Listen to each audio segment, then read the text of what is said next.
तो मैं कार में जब बैठ गई तो उसने कार की डिग्गी में से मुझे मास्क निकाल कर दिया। मैंने वो मास्क लगा लिया और मैं बेहोश हो गई।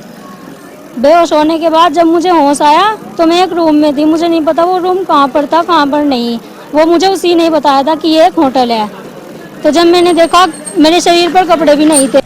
कुछ कुछ 100 रुपइया की दिहाड़ी की गल सी। मां अचानक बीमार पै जाती है ते अपनी 15 साल की कुड़ी नूं ਕੰਮ ਤੇ ਭੇਜ ਦਿੰਦੀ ਹੈ। ਮਾਂ ਨੂੰ ਕੀ ਪਤਾ ਸੀ ਕਿ ਉਸ ਦਾ ਮਾਲਕ ਅਚਾਨਕ ਦਰਿੰਦਾ ਬਣ ਜਾਏਗਾ ਤੇ ਇਹਦੀ ਇੱਜ਼ਤ ਤਾਰ-ਤਾਰ ਕਰ ਦੇਵੇਗਾ। ਲੁਧਿਆਣਾ ਦੇ ਟਿੱਬਾ ਰੋਡ ਤੋਂ ਇਹ ਬੇहद ਸਨਸਨੀਖੇਜ਼ ਮਾਮਲਾ ਸਾਹਮਣੇ ਆਇਆ, ਜਿੱਥੇ ਮਾਂ ਦੀ ਥਾਂ ਕੰਮ ਕਰਨ ਗਈ 15 ਸਾਲ ਦੀ ਕੁੜੀ ਨਾਲ ਮਾਲਕ ਨੇ ਹੀ ਕੁੜੀ ਨੂੰ ਬੇਹੋਸ਼ੀ ਦੀ ਦਵਾਈ ਸੁੰਘਾ ਕੇ ਉਸ ਨਾਲ ਬਲਾਤਕਾਰ ਕੀਤਾ। जी उस दिन मेरी मम्मी नहीं गई थी, इसलिए मैं चली गई थी वहाँ पर काम करने के लिए। तो उसकी भी वो बोलने लगे कि आज हमारे काम नहीं है, आज आप अपने घर जाओ।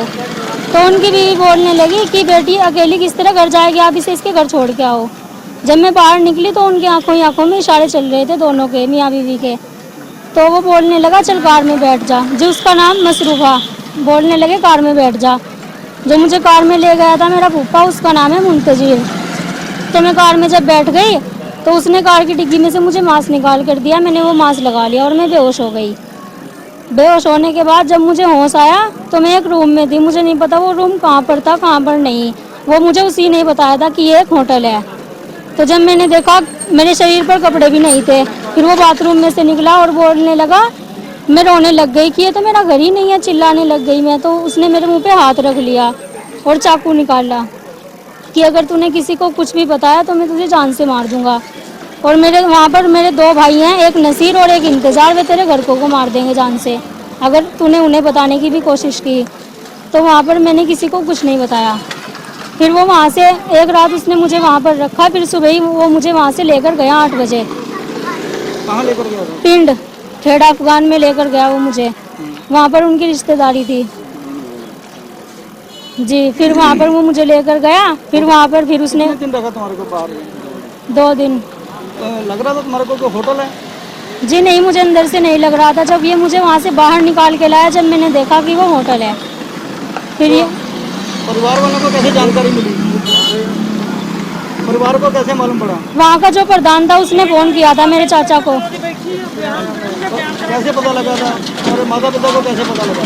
जी जो वहाँ का प्रधान था उसने फ़ोन किया था, इसलिए मेरे माँ पापा को पता चला था जब ये वहाँ पर गए थे मुझे लेने के लिए। अभी यहाँ पर आपकी कार्रवाई हुई है, कहाँ से थाने में आए हो?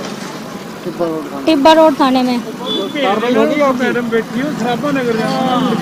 पुलिस अधिकारियों का कहना सी कि उन्होंने वालों मामला दर्ज कर लिया गया है तो कुड़ी का मेडिकल करवाया जा रहा है। ये है रानी, उसकी स्टेटमेंट पे मोहम्मद मुक्तजीर के खिलाफ मुकदमा दर्ज किया गया है कि वो उसको लेके गया, उसके साथ अटेम्प्ट किया है। उसका मेडिकल करवा रहे हैं।